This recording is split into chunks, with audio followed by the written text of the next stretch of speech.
Hi, if you're about to practice with your student with scissors, thank you for doing that.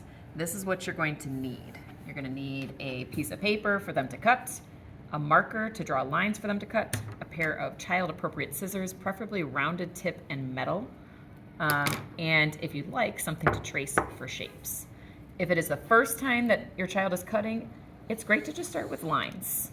I'm using a thick marker so that they have a thick line to cut on.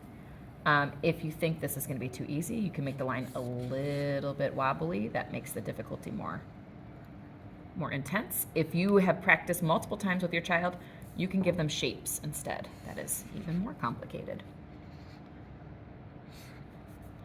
Once you have set up your paper for your child, you want to make sure that they put the scissors on their hand correctly. It's called thumbs up cutting. The thumb should go in the smaller hole, and as many fingers as possible should go in the lower hole. That keeps the scissors from wobbling on their hands. The more fingers that are in there, the more secure the scissors will be.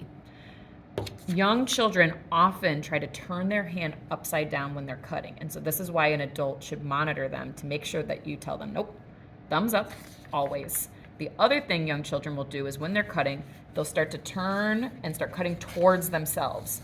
And so the two things that when you're monitoring a child you say is thumbs up and cut away from yourself. So if they're cutting on this line, you're monitoring that they're cutting away. They're not turning the paper or turning their hand to cut in an awkward position. If your child is cutting on something that is not straight, they will need to rotate the paper. And so a lot of times kids will try to rotate their hand.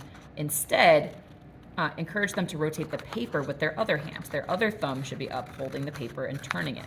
I like to call this like a steering wheel. So you're turning the steering wheel in the direction that your scissors need to go. The scissors don't rotate. Same thing with a circle or another shape. The scissors don't rotate. You turn it like a wheel so that the child stays on the line. That's it. Thank you.